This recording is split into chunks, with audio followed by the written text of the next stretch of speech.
నమస్కారం మిత్రులారా, నేను మీ జర్నలిస్ట్ సూరన్న. ప్రస్తుతం నేను ఇది ఒక నవగాం బస్తీ అనే గల్లీలో ఉన్నాను. ఇక్కడ ఒక పాంప్లెట్ ఉంది, కాంగ్రెస్ అభ్యర్థుల గెలుపు, కాగజ్ నగర్ అభివృద్ధికి మలుపు. నమస్కారం అన్న. చెప్పండి అన్న, గతంలో మీరు కౌన్సిలర్గా గెలిచారనుకుంటా.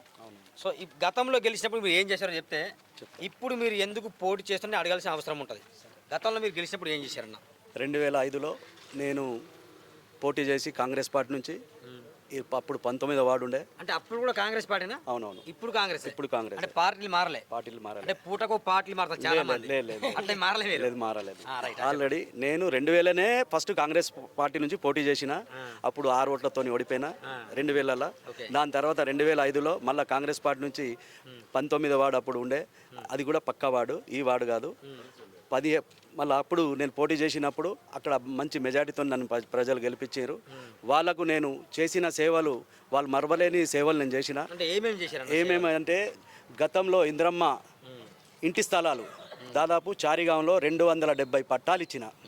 అంటే ఇలా పేద ప్రజలు, ఎస్సీ బీసీ మైనార్టీలకు దాదాపు చారిగాంలో వాళ్ళకు స్థలం ఇప్పించిన. ఆ స్థలంలో కూడా ఎంతోమంది ఇలా పేద ప్రజలు, పేదోళ్ళు ఎంతోమంది, మన ఎస్సీ బిడ్డలు, బీసీ బిడ్డలు, మైనార్టీ బిడ్డలు అందరూ అక్కడ ఇలా ఇల్లులు కట్టుకొని ఇలా సంతోషంగా జీవిస్తున్నారు. 19వ వార్డు అప్పుడు. గతంలో 19వ వార్డు ఉండే, పోచమ్మ బస్తీ, ఈ అన్వర్ స్కూల్ ఏరియా. దానికి సంబంధించిన ప్రజలే చెప్తారు నా గురించి. నేను అప్పుడు ఏమేమి చేసిన, చిన్న చిన్న గల్లీలో వాటర్ ప్రాబ్లం ఉండే. ఆ వాటర్ పైప్ లైన్ లేకుండే. అప్పుడు ఆ టైంలో పైప్ లైన్ వేసిన. ఆ ఏరియాలో పోల్స్ లేకుండే. పోల్స్ ఒర్రెల నుంచి తీసుకుపోవాలంటే చిన్న చిన్న గల్లీ, ఓల్డ్ సిటీలో ఎట్లా ఉంటాయి అట్లా చిన్న చిన్న గల్లీలు ఉండే. ఆ గల్లీలలో కూడా 30 మంది అప్పుడు లేబర్లను పెట్టి వాళ్ళ భుజాల మీద తాళ్లతో కట్టుకొని ఆ గల్లీలలో రోడ్ అంటే పోల్స్ వేయించిన, లైట్లు అరేంజ్ చేయించిన, ట్యూబ్లైట్లు అరేంజ్ చేసిన, ఆ సుంటి సౌకర్యాలు చేసిన. ఆ టైంలలో కూడా నాకు ఆ వార్డుకి సంబంధించిన ప్రజలు నాకు ఎంతో ఆదర్శంగా తీసుకొని మీరు చేసిన రుణం మేము ఎప్పుడు తీర్చలేమని ఎన్నో సందర్భాల్లో చాలామంది ముందు అన్నారు. ఆ పనికి నేను గతంలో నుంచి 2005 నుంచి కూడా మళ్ళీ 10 వరకు మా పీరియడ్ అయిపోయింది. 2010లో కూడా మళ్ళీ ఈ వార్డులో నేను మళ్ళీ ఇక్కడ పోటీ చేసి మళ్ళీ గెలిచాను. ఎప్పుడు లేదు, 2005 నుంచి కంటిన్యూ ఉన్నా. 2 సార్లు స్వతంత్ర అభ్యర్థిగా నేను ఈ వార్డులో గెలిచిన. 2010లో ఈ వార్డులో 2010లో అప్పుడు స్వతంత్ర అభ్యర్థిగా నేను అప్పుడు గెలిచిన తర్వాత మళ్ళీ కాంగ్రెస్ పార్టీలో పోయినా, గెలిచిన కొన్ని రోజులకు. అంటే అప్పుడు నాకు కొద్దిగా కారణాల వల్ల అంటే కావాలని, అంటే నేను కాంగ్రెస్ పార్టీ నాది ఫస్ట్ నుంచి. నేను 2000 తెలంగాణ ఉద్యమ సమయంలో కాంగ్రెస్ ఆల్రెడీ జనాలు ఓటేశారు. 2010లో ఇండిపెండెంట్గా అప్పుడు గెలిచినా కూడా నేను కాంగ్రెస్ పార్టీలోనే మళ్ళీ వచ్చిన. కొన్ని కారణాల వల్ల నేను టికెట్ తీసుకోలేదు. నేను కావాలని ఇండిపెండెంట్నే ముందుకు పోవాలని అప్పుడు నిలబడి పోటీ చేసి ఇండిపెండెంట్ గెలిచి మళ్ళీ కాంగ్రెస్ పార్టీలో త్వరలోనే మళ్ళీ పార్టీలో జాయిన్ అయినా. ఆ కాంగ్రెస్ పార్టీలో నేను దాదాపు 1988 నుంచి 98 నుంచి కాంగ్రెస్ పార్టీలో ఉన్నా. గెలిస్తే బీజేపీకి వెళ్తారా బీఆర్ఎస్? నేనా ఇప్పుడు కాంగ్రెస్ లో ఉన్నా కదా. నేను ఎటు పోను కదా. లేదు, ఎటు పోను. ఎట్లా అంటే ఇప్పుడు జనాలు, నేను చాలా మంది అడిగా, వాళ్ళు ఏమంటారు అంటే ఇక్కడ మన గవర్నమెంట్ ప్రజెంట్ సిరిపూర్లో మాత్రం బీజేపీ ఉంది కదా. బీజేపీకి మత కులాల పార్టీలా మేము చేరము. అసలు రెచ్చగొట్టే పార్టీ అది. మనం అన్నదమ్ముల లెక్క ఈ భారతదేశంలో మేము కలిసి ఉంటాము. మనము సిక్కు సికాయి, మనం హిందూ ముస్లిం అందరూ ఒక ప్రేమభావంతో మనం కలిసి ఉంటాం కాబట్టి మనం ఆ బీజేపీ మత కులాల పార్టీలో మేము ఎప్పుడు చేరం. అసలు పార్టీలో మేము ఆలోచించాం కూడా. ఎందుకంటే కాంగ్రెస్ పార్టీ దాదాపు 70 సంవత్సరాల కాంగ్రెస్ పార్టీలో మేము పనిచేస్తున్నాం. చాలా గౌరవంగా ఉన్నది.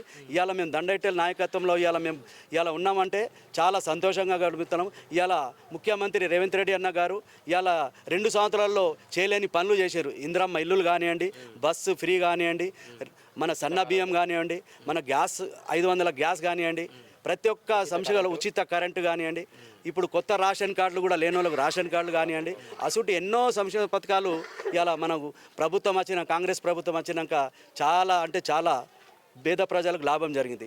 గత 10 సంవత్సరాలు టీఆర్ఎస్ పాలనలో ఒక్క రేషన్ కార్డు కూడా దొరకలేదు. ఇంకోటి డబుల్ బెడ్రూమ్ అని ఈ కాగజ్ నగర్లో ఒక డబుల్ బెడ్రూమ్ కూడా దొరకలేదు. అసలు చెత్తగాని ప్రభుత్వం అప్పుడు టీఆర్ఎస్ ఏం పని చేయలేంది. ఇవాళ కాంగ్రెస్ 2 సంవత్సరాల్లోనే ఈ తెలంగాణ ప్రభుత్వము ఎంతోమందికి పేద ప్రజలకు లాభం చేసింది. ఇవాళ ఎంతోమందికి ఇవాళ రుణమాఫీ కానివ్వండి, రైతు బంధు కానివ్వండి, ప్రతి ఒక్క మనకు ఈ సౌకర్యాలు చేసి ప్రజలను ఆదుకున్న రేవంత్ రెడ్డి కూడా చెప్తానన్న వాస్తవానికి మరి ఈ 26వ వార్డులో మీరు గెలిచిన తర్వాత ఫస్ట్ చేయబో మంచి పని ఏంటి? మంచి పని చాలా చేస్తారు కానీ మంచి పని చెప్పండి ఏదైనా ఒకటి. నేను చెప్పేది ఏంటండి, అప్పుడు దాదాపు అప్పుడు మీరు వస్తారు గెలిచిన ఒక్క నెలలోనే చాలా మంది ఆ డ్రైనేజీలో పెద్ద ఒర్రె ఉన్నది. ఆ ఒర్రెలో చాలా మంది పిల్లలు పడిపోయేటోళ్ళు, స్కూల్ బడిపోయే పిల్లలు సైకిల్ కానీ మోటార్ సైకిల్తో పడిపోయేది. అప్పుడే నేను వాళ్ళు కట్టించిన చాలా మందికి అంటే పడకుండా వాళ్ళకి రక్షణగా మంచి అభివృద్ధి పని చేసి మన వార్డు ప్రజలకు అందుబాటులో ఉండి ఆ పని నేను చేసిన కాబట్టి ఇప్పుడు పింఛన్లు కానివ్వండి. ఇంకోటి చెప్తున్నా, నేను 2010లో గెలిచినాక ఇదే నేను వార్డులో దాదాపు 400 నుంచి 500 పింఛన్లు చేసిన గరీబోళ్ళకు. పింఛన్లు చేసిన ఇంటికి 2 పింఛన్లు, హ్యాండిక్యాప్ కానివ్వండి, వీడియో కానీ, వితంతు కానివ్వండి, మన ఈ ఓల్డేజ్ కానివ్వండి, ఇంకోటి మన ఈ ఏమంటారు పద్మశాలి పింఛన్లు కానివ్వండి, ఒంటరి మహిళ కానివ్వండి, అటువంటి పింఛన్లు నేను చేసిన పింఛన్లు ఇప్పటి వరకు అభివృద్ధి. అంత బాగానే చేశారు, మరి ఎంత సంపాదించారు? నేను సంపాదించలేదు, నాకు పబ్లిక్ లో పేరున్నది. నేను కూడా చాలా మంది అడిగాను. అవును, అడిగితే కౌన్సిలర్ సబ్బీర్ బాయ్ అంటే బహుత్ అచ్చా ఆద్మీ అంటున్నారు వాస్తవానికి. అవును, చెప్తాను కానీ మీరేం సంపాదించలేదా? నాకు చూస్తే మీరు మా ఇల్లు చూస్తే నేను అప్పుడు కూడా నేను ఆ టైంలో ఇందిరమ్మ ఇల్లు నేను అప్పుడు కట్టుకున్నా. కౌన్సిలర్ ఉన్నప్పుడే ఇందిరమ్మ ఇల్లే నాకు ఇప్పుడు వరకు ఉన్నది. నాకు ప్లాట్లు లేవు, నాకు ఇంకో ఇల్లులు లేవు, ఏం లేవు. ప్రజాసేవయే నా భావం. ఇంకోటి, నేను ఈ పొలిటికల్ అనే కాదు, నేను ఒక జాతీయ స్థాయి నేను క్రీడాకారుని. నా దగ్గర ఖేలో ఇండియా వరకు నేను పిల్లలకు కోచింగ్ ఇచ్చిన. క్రికెట్, బాక్సింగ్ కానీ ఉచిత కోచింగ్. ఒకసారి మన ఎస్పీఎం గ్రౌండ్లో పోయి తెలుసుకున్నా కూడా నా పిల్లలు దాదాపు ఖేలో ఇండియా మనకు ఎస్జిఎఫ్ స్కూల్ లెవెల్ గవర్నమెంట్ అది కూడా నేషనల్స్ వరకు పిల్లలకు నేను కోచింగ్ ఇచ్చిన. ఎంతోమంది మెడల్స్ సాధించారు. ఇవాళ నా పిల్లలు ఎక్కువ కోచ్. ఒక అబ్బాయి అయితే ఆదిత్య కుమార్ దాస్ అని ఇవాళ మన నేషనల్లోనే ఫిజికల్ డైరెక్టర్, ఇంటర్నేషనల్ ప్లేయర్లకి ఇవాళ ఆయనే ఒక ఫిజికల్ డైరెక్టర్గా కోచ్గా ఇలా వ్యవహరిస్తున్నాడు మన ఇండియాలోనే. ఎందుకన్నా ఈ ఆలోచన ఎందుకు వచ్చిందని అంటే ఇప్పుడు మిత్రులారా, నేను ఒక విషయం అడగాలనుకుంటున్నాను. వాస్తవానికి చిన్న వార్డు మెంబర్ గెలిచినా లేకపోతే సర్పంచ్గా గెలిచినా లక్షలు సంపాదించుకుంటారు, ఫెరారీ కార్లు వాడతారు. ఇక హైదరాబాద్లో మాత్రం విల్లాలు కొనుక్కుంటారు, చాలా గొప్ప ఎగుతారు వాళ్ళు. కానీ 3 సార్లు గెలిచిన కౌన్సిలర్ ఇప్పటికి కూడా ఆయన ఇందిరా మిల్లా ఉంటాను అని చెప్తున్నాడు. మరి ఒకసారి మీరు కామెంట్ కూడా చేయండి మిత్రులారా. నిజంగా మీరు ఖచ్చితంగా ఒకసారి అన్నాడు కాబట్టి మీరు కామెంట్ చేయాల్సింది. ఎందుకంటే ఒక మంచి యువకుల్ని కనుక గెలిపించకపోతే కనుక నష్టపోయి మాత్రం సమాజమే నష్టపోతుంది. లెట్స్ మీరు ఆలోచన చేయండి. ఇదేంటి సూరన్న కాంగ్రెస్ పార్టీని గెలిపించమని అడుగుతున్నా అంటే నేను ఏ పార్టీని గెలిపించని అడిగా. గతంలో నిన్నటి రోజున నేను బీఆర్ఎస్ మహబూబ్ ఆయన పేరు తనను కూడా ఇంటర్వ్యూ చేశా. తను కూడా అద్భుతంగా చెప్పాడు, అన్న కూడా అద్భుతంగా చెప్తున్నాడు. అది మీ ఛాన్స్, ఎట్లా చేస్తారో. కానీ ఒకసారి అన్నారండి మీరు అంటే చెప్పండి. ఇప్పుడు ఈయన షబీర్ పోయినాడు కదా, ఈయన ప్రజాసేవ కోసం, ప్రజల సేవ కోసం సొంత ఉద్యోగాన్ని కూడా కోల్పోయిండు. ఎస్పీఎంలో ఉద్యోగం ఉండేది, సొంత ఉద్యోగం కోల్పోయి ఈయన మీద ఎదుటి నాయకులు రివెంజ్ తీసుకునేది ఉద్యోగం కూడా కోల్పోయిండు. అంటే ప్రత్యర్థులు ఎవరైనా ఉన్నా వాళ్ళ ఉద్యోగం కోల్పోయి ఇలా ప్రజాసేవలో ఉన్నాడు. ఆర్థికంగా కానీ ఆయనకు ఎటువంటి లేదు. ఇప్పుడు మేము అందరం యువకులమందరం కలిసి నువ్వు మాకు ఒక నాయకునిగా కావాలి, ఈరోజు మేము గెలిపించుకోండి, మేమందరం ఇవాళ ముందుకు వచ్చినాం. పైసలు మేమందరం ముందుకు వచ్చినాం, పైసల విషయం కాదు, మేమే కావాలంటే కష్టపడి గెలిపించుకుంటాం. అది మా ధ్యేయం. ఇప్పుడు సార్, ఇప్పుడు ఈ వార్డు ఉంది సార్, ఈ వార్డు ఉంది చూడండి సార్, దీనిలో ఒక 130 ఇల్లులు ఉన్నాయి. దీనిలో ఒక్కరు కూడా పింఛన్ లేదు, ఒక్కరు కూడా ఇందిరమ్మ పథకం రాలేదు, ఒక్కరు కూడా ఇందిరమ్మ పథకం ఇల్లు రాలేదు. ఎమ్మెల్యే పాల్ హరీష్ బాబు ఏం చేయట్లేదు. మరి పాల్ హరీష్ బాబు ఆయన పరిపాలన అయినాక సార్, ఆయన పరిపాలన అయినాకు ఆయన ఏం చేసిండు మీకు నిజ సత్యం కనబడుతుంది. గతంలో గెలిచిన కోనప్ప, మరి చెప్తాండి అన్న. కోనప్ప గారు 2005లో గెలిచారు. ఆ గెలిచినప్పటి నుంచి ఈ సిర్పూర్ తాలూకా ఇంకా 10 సంవత్సరాలు వెనుకపోయింది. ఒక ఫ్యాక్టరీ నుంచి 2 అయితే 2 నుంచి అప్పుడు సర్సిలకు 84లో బంద్ అయింది. 84లో ఆయన కూడా ఒక కార్మికుడు లెక్క మన సర్సిలకు కార్మికుడు ఉండే. అప్పటి నుంచి ఆయన ఇవాళ అంచనంచనగా ఎదిగిండు. ఇవాళ కోట్లకు ఇవాళ వారసుడు అయిండు. ఇవాళ భూములు కానీ వాళ్ళ ఇంట్లో ఒక్క ఎమ్మెల్యేకి వెళ్తే 10 మంది ఎమ్మెల్యేలు, అన్న నుంచి తమ్ముడు కొడుకు వాళ్ళందరూ ఎమ్మెల్యేలే. ఇవాళ మాఫియా లెక్క తయారైందంటే కాగజ్ నగర్లో ఎవరి కారణంగా. ఇవాళ చదువుకున్న కాలేజీ పిల్లలు కానివ్వండి, ఎవరైనా కానివ్వండి, ఇవాళ వాళ్ళకు ఉద్యోగాలు ఉన్నాయా? ఎస్పీఎం బంద్ అయింది వాళ్ళ హయాంలోనే. 2014లో ఆల్రెడీ సెప్టెంబర్ 27 రోజున చెప్తానండి అన్న. అప్పుడు టీఆర్ఎస్ ప్రభుత్వం నాయం నరసింహారెడ్డి గారు అప్పుడు ఏముండే, ఆయనకి ప్రెసిడెంట్ ఉండే, కార్మికులు గెలిపించుకున్నారు. నేను కూడా ఒక కార్మిక నాయకుడినే. ఆ ఎస్పీఎం పేపర్ మీద నేను కూడా ఐఎన్టీసీ అప్పుడు నరేంద్ర గారు ఉన్నప్పుడు 2010లో నేను జనరల్ సెక్రటరీ, కార్మిక జనరల్ సెక్రటరీ. అప్పుడు మేము అయిపోయినాక మా పీరియడ్ అయినాక 2 అగ్రిమెంట్ మేము చేసినాం. భట్టాచారి గారు అప్పుడు అగ్రిమెంట్ చేయలేదు. ఆ పాత అగ్రిమెంట్ కొత్త అగ్రిమెంట్ కలిసి 2 అగ్రిమెంట్లు చేసినాం, కార్మికులకు ఆదుకున్నాం. కానీ దాని తర్వాత 2013లో ఇదే టీఆర్ఎస్ ప్రభుత్వంలో హోమ్ మినిస్టర్ నాయం నర్సిరెడ్డి గారు ఉన్నారు కాబట్టి ఆయనను ఏదో మంచిగా చేస్తారని కార్మికులు గెలిపిస్తే 6 నెలలు తిరగక ముందే ఈ కంపెనీ మూతపడ్డది. ప్రభుత్వం టీఆర్ఎస్ ప్రభుత్వమే, ఇక్కడ ఉన్న నాయకులు వాళ్ళు అంతా చేసినా కూడా ఇలా కంపెనీ మూతపడినాక మళ్ళీ తర్వాత ఎవరు ఏం చేశారు అది మళ్ళీ డ్రామా. ఆయన ఏం చేసినామో తెలియదు కానీ మళ్ళీ తర్వాత 2018 ఆగస్టు 2న మళ్ళీ రీఓపెన్ అయింది. ఎవరు చేశారు? ఇదే బంద్ చేసినారు వాళ్ళే, మళ్ళీ చాలు చేసినారు వాళ్ళే. చాలు చేసినప్పుడు ఏమన్నారు? కార్మికులు ఎంతమంది ఉన్నారో వాళ్ళను మళ్ళీ చాలు అయినాక వాళ్ళందరికీ ఉద్యోగాలు తీసుకుంటామన్నారు. తీసుకోవాలా లేదా? తీసుకోలేదు. ఇక నేను కూడా విత్ అందులో ఎంప్లాయ్. ఇవాళ మేము 300 మంది అప్పుడు మమ్మల్ని తీసుకోలేక వేరే రాష్ట్రాల నుంచి వచ్చిన వేల మందికి ఇలా ఉపాధి కలిగించిండు. ఇక్కడ ఉన్న ఈ తెలంగాణ భూమి మీద పుట్టిన వాళ్ళకు ఇక్కడ ఈ కాగజ్నగర్ గడ్డ మీద పుట్టి మేము ఉద్యోగాలు చేసిన వాళ్ళు, నేను దాదాపు 15 సార్లు సర్వీస్ చేసిన. ఇప్పుడు 11 సంవత్సరాల సర్వీస్ నేను లాస్ అయినా 2014 నుంచి. అంటే స్టిల్ డేట్ ఇవాళ ఈ 2026. ఇవాళ మాకు ఉద్యోగాలు లేవు. చాలామంది రోడ్ల మీద పడ్డారు. పిల్లల చదువులు పాడైనాయి, పిల్లల పెళ్ళిళ్ళు కాలేదు, ఆడపిల్లల పెళ్ళిళ్ళు కాలేదు. ఇవాళ నష్టం ఎవరు జరిగింది? ఇక్కడ ఉన్న కార్మికులకు. చాలా ఎవరి కోసమైంది? యూపీ, బీహార్, ఛత్తీస్గఢ్, ఆంధ్ర వాళ్ళకు చాలా అయింది. స్థానిక సంబంధించిన ఇలా ఇక్కడ ఎవరికి ఎందుకు ఉపాధి కలిగించలేదు? ఈ కోనప్పే కారణం కదా. అదే కారణంగా కోనప్పను ఆ రోజు చాలు చేసినప్పుడు ఏ కార్మికులు గెలిపించారు? అప్పుడు కాగజ్నగర్లో దాదాపు 14,000 ఓట్లు పడ్డాయి, 16,000 ఓట్లు. అదే మళ్ళీ 2023లో ఇదే కార్మికులు ఇలా ఓడగొట్టిరు ఆయన. అంటే కార్మికుల పొట్ట కొడితే కార్మికులనే ఆయన కడుపులో పెట్టుకొని అప్పుడు గెలిపించారు. అదే కార్మికులు మళ్ళీ తీసి భూమి మీద ఎత్తేసారు. అన్న చెప్పింది వాస్తవమే అన్న. 500 కోట్లు టీఆర్ఎస్ ఇచ్చిండు, గది మాకు కూలీ లేదు, ఏం లేదు. అట్టిగా రోడ్ మీద పడ్డాం. ఎస్పీఎం బంద్ అయ్యి అంతే. అన్న ఇంకెవరైనా చెప్తారా? చెప్పన్నా, చెప్పింది వాస్తవేనా?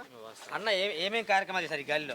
మామూలుగా గతంలో గెలిచినప్పుడు అన్న ఏమేమి కార్యక్రమాలు చేశారు? డ్రైనేజీ వ్యవస్థ బాగా లేకుండే, డ్రైనేజీ వ్యవస్థను పటిష్టంగా చేసిండ్రు. రోడ్లు ఏం లేటు, అన్న హయాంలోనే రోడ్లు అయినాయి. దాదాపు కాకినాడలో ఏ వార్డులో 30 వార్డులలో ఏ వార్డులో కానీ అంత ఎక్కువ పింఛన్లు మన 26 వార్డులో అన్న చేపించిండ్రు గతంలో. కరోనా టైంలో కూడా చాలా మందికి హెల్ప్ చేసిండ్రు. గత 5 సంవత్సరాల నుంచి ఈ 26 వార్డు అభివృద్ధి మొత్తానికి కుంటుపడింది. ఏం డ్రైనేజ్ వ్యవస్థ ఏం లేదు, రోడ్లు లేదు. ఎవరికి ఎవరు లేదు, అన్న ఏం సంపాదించలే. ఎవరికి పెన్షన్లు, అర్హులైన పెన్షన్లు 5 సంవత్సరాలు ఒక్కరికి కూడా పెన్షన్ కాలేదు. గత 5 సంవత్సరాలు పెన్షన్లు పోయినాయి. నేనున్నప్పుడు పింఛన్లు ఇలా కాపాడిన. ఇక్కడ ఉన్న వాళ్ళు ఇక్కడ కొందరికి అడగండి. పింఛన్లు నేను ఉన్నప్పుడు ఎంత ఉండనో, నేను ఓడిపోయాక తర్వాత చాలామంది పింఛన్లు కోల్పోయినారు. ఎందుకు కోల్పోయారు అనేది వాళ్ళకి తెలుసు. అంటే వాళ్ళకు పాపం ఎవరు అండ లేక, వాళ్ళకి ఎవరు పట్టించుకోలేక, ఎవడు పోయినా కూడా ఇంతకుముందు ఉన్న గతంలో ఉన్న కౌన్సిలర్ ఎవరు ఉన్నారో వాళ్ళు ఏ మాత్రం ఈ వాడికి పట్టించుకోలేదు, ఏ ప్రజల దగ్గర పోలేదు. ఇవాళ నేనైతే ఈ మండల ఆఫీస్ కానీ, పోలీస్ స్టేషన్ కానీ, మున్సిపాల్కి సంబంధించిన నేను ప్రజల పక్షంలోనే ఉన్నా, ప్రజల పక్షంలో పనిచేసిన, ప్రజలకే నేను పదవులో లేకపోయినా కూడా వాళ్ళకి ఎన్నో రకాలుగా నేను వాళ్ళకి పనిచేసి వాళ్ళకి సేవ చేసిన. ఇప్పుడు కూడా నేను గెలిచినాక ఇంకా ముందు ఇంకా చాలా అభివృద్ధి చేస్తా. ఈ వార్డులో సరైన డ్రైనేజ్ ఇంకా మంచిగా చేస్తా, రోడ్లు మంచిగా చేస్తా. ఇవాళ సంబంధించిన ఇందిరమ్మ ఇల్లులు దాదాపు ఇవాళ 22 ఇల్లులు వచ్చినాయి. ఇంకా నేను 50 ఇల్లులు ఈ గరీబోళ్ళ పేద ప్రజలకు 50 ఇల్లులు నేను కొట్లాడి ఈ కాంగ్రెస్ ప్రభుత్వంలో మా మిట్టల్ సాబ్ మాట ఇచ్చిండు, 50 ఇల్లులు నీకు తప్పకుండా ఇస్తా అన్నాడు. ఆ 50 ఇల్లులు కూడా గరీబోళ్ళకు చూసి కరెక్ట్ వాళ్ళు ఎలిజిబుల్లో ఉన్నారా లేరా అని ఆ రకంగా చూసి నేను 50 ఇల్లులు కూడా ఈ వాడకి నేను శాంక్షన్ చేపిస్తా, మాట ఇస్తున్నా. ఇప్పుడు ఎవరికి ఇంకా చాలామంది వీడియోస్ ఉన్నారు భర్తలు చనిపోయిన వాళ్ళ పింఛన్లు కానివ్వండి, హ్యాండిక్యాప్ పింఛన్లు కానివ్వండి, ఈ ఇసుంటి ఏమేమి ఉన్నాయో ఆ పింఛన్లతో సహా అభివృద్ధి పనులకు నేను వాళ్ళకి తోడుండి వాళ్ళకు నేను ఆదుకుంటా. సుఖ దుఃఖంలో కూడా నేను వాళ్ళకి ఆదుకుంటా. నేను ఈ సందర్భంగా మీకు తెలియజేస్తున్నాను. గతంలో చాలామంది ఇట్లా స్కీములు, గవర్నమెంట్ స్కీములు వచ్చాయి కదా, దాంట్లో చాలా మంది బుడ్డ లీడర్లు కొంచెం కమిషన్లు తీసుకునే వాళ్ళు. అంటే ₹1,00,000 స్కీమ్ వచ్చినాకో 50 వాళ్ళకే పోయేది. ఇక అట్లేమన్నా కమిషన్లు తీసుకునే ఆలోచన ఉందా? లేదు, మనకు అసలు ఆలోచన లేదు.